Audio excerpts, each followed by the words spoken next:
Friends, welcome to Seeja's kitchen. நம்ம இப்போ என்ன பண்ண போகிறோம்னா, சூப்பரான கிறிஸ்மஸ் கேக் தான், ப்ளம் கேக் தான் ரெடி பண்ண போகிறோம். இல்லை ஒரு 1/2 கப் சுகர், அப்புறம் ஒரு 2 பட்டைத்துண்டு, 2 ஏலக்காய், 2 கிராம்பு சேர்த்து இதை மிக்சியில் ஒரு நல்ல ஃபைன் பவுடர் அரைச்சி தனியாக எடுத்து வச்சுக்கோங்க. அப்புறம் ஒரு பவுல் எடுத்துக்கோங்க. இதில் உங்களுக்கு என்னென்ன நட்ஸ் பிடிக்குமோ, அதாவது பாதாம், பிஸ்தா, அப்புறம் செர்ரி, இந்த இதில் வந்து மெயினாக என்ன தேவைன்னா, உங்களுக்கு இந்த கருப்பு திராட்சை, அப்புறம் வந்து அந்த செர்ரி, அப்புறம் வந்து டூட்டி ஃப்ரூட்டி, அப்புறம் ஒரு மெயின் வந்து டேட்ஸ். நான் என்ன பண்ணேன்னா டேட்ஸ் போட சுத்தமாக மறந்துட்டேங்க. ஆனால் மற்றதெல்லாம் போட்டு ஆரஞ்சு இது இருக்கு இல்லைங்களா, ஜூஸு, அதில் போட்டு சோக் பண்ணிக்கோங்க. இது ஆல்கஹால் வச்சு தான் நம்ம வந்து சோக் பண்ணுவாங்க ஆக்சுவலி ஒரிஜினலில்.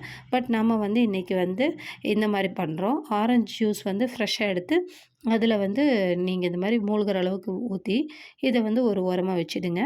நம்ம அடுத்த ப்ராசஸ் பண்ணலாம். ஒரு பேனை ஹீட் பண்ணிக்கோங்க.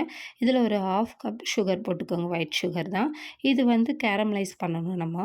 இந்த சுகர் வந்து லைட்டாக அப்படி பரப்பி விட்டுட்டிங்கன்னா அது மெல்ல அழகாக கேரமலைஸ் ஆகும்.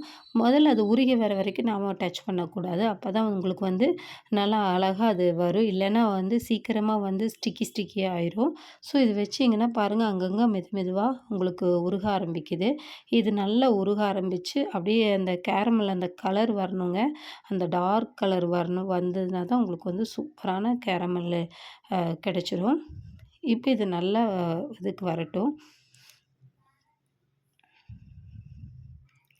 இப்போது ஆல்மோஸ்ட் அது உருக ஆரம்பிச்சிருச்சு. நம்ம வந்து லைட்டாக அதை வந்து லைட்டாக இலக்கி கொடுங்க. ரொம்ப போட்டு இது பண்ணிக்க வேண்டாம். அப்போ அது நமக்கு ரொம்ப ஒரு மாதிரி உடையிற கன்சிஸ்டன்சி சொல்லுவாங்க, அந்த மாதிரி ஆகும். இப்போ இது நமக்கு வந்து அப்படியே அழகாக ஒரு லிக்விட் ஃபார்முக்கு வேணும். இப்போ நல்ல கலர் கொடுக்க ஆரம்பிச்சிச்சு. இப்போ மெதுவாக இது பண்ணுங்கள். இது சீக்கிரத்தில் மெல்ட் ஆயிரும். பாருங்கள், ஆல்மோஸ்ட் மெல்ட் ஆக ஆரம்பிச்சிச்சு. ஃபுல்லாக மெல்ட் ஆகிடுச்சு. இப்போ இது நல்லா கொஞ்சம் கூட நமக்கு டார்க் கலராக இருந்தால் தான் உங்களுக்கு அந்த கேக்கோட கலர் வந்து செம்மையாக இருக்கும். ஸோ நல்லா டார்க் கலராக வர வரைக்கும் இது கொஞ்சம் கூட வைங்க. ஒரு 5 to 7 மினிட்ஸ்க்குள்ளே இது ரெடி ஆயிரும். பாருங்கள், ஆல்மோஸ்ட் கலர் இதாகிடுச்சு. இப்போ இதில் வந்து நம்ம ஒரு 1/4 கப் வந்து தண்ணி சேர்க்கணும். முதல்ல கொஞ்சம் தண்ணி சேர்த்துக்கோங்க, பார்த்து சேர்த்துக்கோங்க. நானே ஃபஸ்ட்டு சேர்த்தனையும் அப்படி தெறிக்கிற மாதிரி ஆயிடுச்சு. அதுக்கப்புறம் கொஞ்சமாக சேர்த்துக்கோங்க. இப்போ இதை நல்லா ஒரு 5 செகண்டு நல்லா கைவிடாமல் இலக்கி இந்த ஃபுல் தண்ணியை ஊற்றி நல்லா இலக்கி விட்டுக்கோங்க. அப்போ தான் உங்களுக்கு வந்து லிக்விட் ஃபார்ம்லேயே இது இருக்கும். இப்போ நான் நல்லா அதை இலக்கிக்கிறேன். பாருங்கள், கலர் பாருங்கள் எவ்வளோ சூப்பரான கலர் கிடச்சிருக்குன்னு. நமக்கு அப்போ தான் கேக்லேயும் இந்த கலர் வந்து கொடுக்கும். நம்ம கேக்குக்கு தனியாக வந்து வேறு எந்த காஃபி பவுடரோ இல்லை கொக்கோ பவுடரோ சேர்க்க மாட்டோம். இதுதான் ஒரிஜினல் கலர் கொடுக்கும். ஸோ இதை நம்ம ரெடி பண்ணிக்கிறோம். இப்போ நல்லா இதை மிக்ஸ் பண்ணி இதையும் தனியாக நம்ம வந்து ஒரு ஓரமாக எடுத்து வச்சுக்கணும்.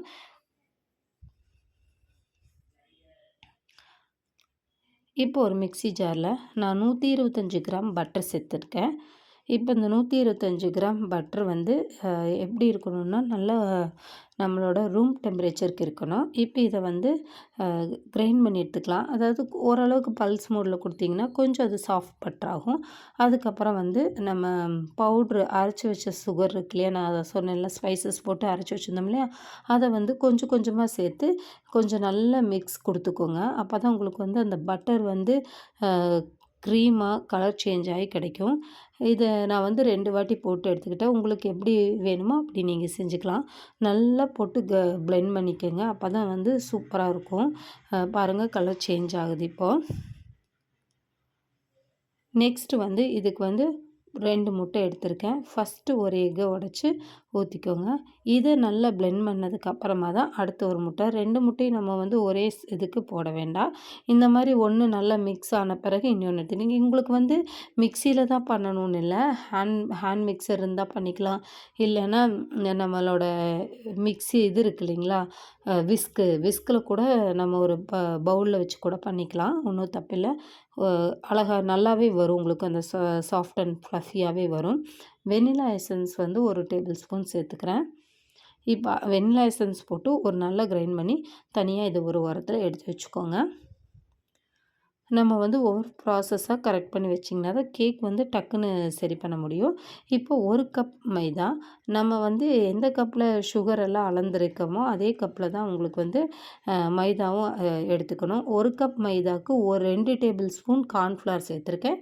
அரை அரை teaspoon baking powder, 1/4 teaspoon baking soda சேர்த்து அதையுமே நல்லா சலிச்சு தனியாக எடுத்து வச்சுக்கிட்டேன்.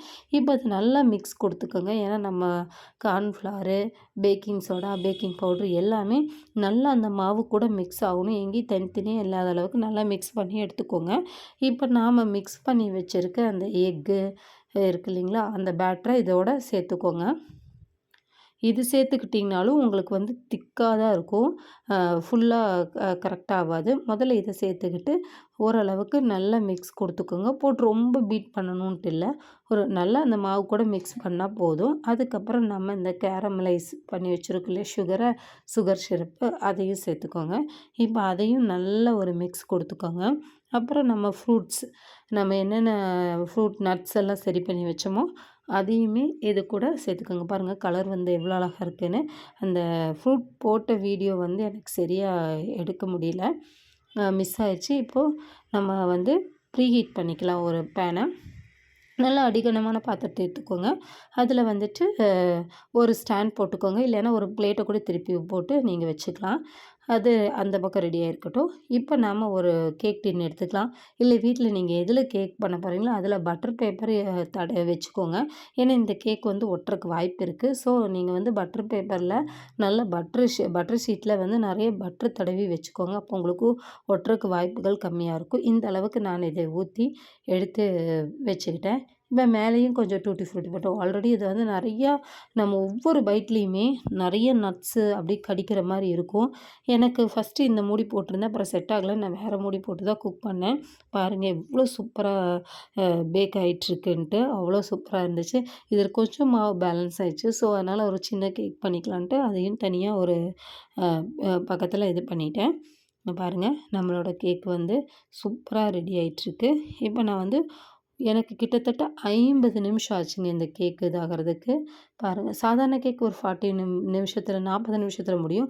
இது எனக்கு ஒரு 50 நிமிஷம் எடுத்துச்சு. இப்போ கேக் வந்து நல்லா ஆறட்டும், அதுக்கப்புறம் அன்மோல்ட் பண்ணிக்கலாம். கேக் இப்போ நல்லா ஆறிடுச்சு. இப்போ நம்ம இதை அன்மோல்ட் பண்ணிக்கலாம். எவ்வளோ சூப்பரான கலரு, ஒட்டலை பார்த்தீங்களா? இப்போ ஒட்டலை. நம்ம வந்து பட்டர் ஷீட் போடாமல் எடுத்தோம்னா நல்லா ஒட்டிக்கும். இப்போ நம்ம கேக்கை வந்து இந்த பட்டர் ஷீட்டெல்லாம் எடுத்துடலாம். அவ்வளோ சூப்பராக உறிஞ்சு வந்ததுங்க. எங்கேயுமே ஒட்டிக்கல. அவ்வளோ நல்லா நீட்டாக வந்தது. என்ன ப்ளஃபிங்கிறீங்க, என்ன சாஃப்ட்டு. ஒவ்வொரு பைட்லேயும் அவ்வளோ நட்ஸ் இருந்துச்சுங்க. ஒரிஜினல் ப்ளம் கேக்கோட டேஸ்ட் அப்படியே கிடச்சிது. சூப்பராக இருந்தது. நீங்கள் கண்டிப்பாக இதை ட்ரை பண்ணி பார்க்கணும். கிறிஸ்மஸுக்கு எல்லோரும் அவங்கவுங்க வீட்டில் செஞ்ச கேக்கை கொடுக்குறது ரொம்பவுமே நல்லாயிருக்கும் இல்லைங்களா? நீங்கள் கண்டிப்பாக இதை ட்ரை பண்ணி பாருங்கள். ட்ரை பண்ணி பார்த்துட்டு எப்படி இருக்குன்னு கமெண்ட்டில் சொல்லுங்கள். நான் இதை இப்போ கட் பண்ணி காமிக்கிறேன் உங்களுக்கு. பாருங்கள் கட் பண்ணும்போதே உங்களுக்கு தெரியும் எப்படி ஃப்ளஃபியாக இருக்குன்ட்டு. அவ்வளோ சூப்பர் மாய்ஸ்ட்டாக இருந்தது கேக்கு. செம்ம மாய்ஸ்ட்டாக இருந்துச்சு. அங்கே பாருங்கள் ஒவ்வொரு பைட்லேயுமே நமக்கு நிறைய நட்ஸு இருந்தது. அந்த அளவுக்கு இருந்தது. பாருங்கள் அவ்வளோ இதாக இருந்துச்சு. எனக்கு பொறுமை இல்லாமல் நான் கொஞ்சம் சூட்டோடையே எடுத்துட்டேன். இன்னும் நம்ம வந்து ஹீட்டெல்லாம் நல்லா இதாகி போச்சுன்னா பீஸ் அவ்வளோ சூப்பராக வரும். கண்டிப்பாக என்னோடய சேனலை சப்ஸ்கிரைப் பண்ணுங்கள், லைக் பண்ணுங்கள். தேங்க்யூ.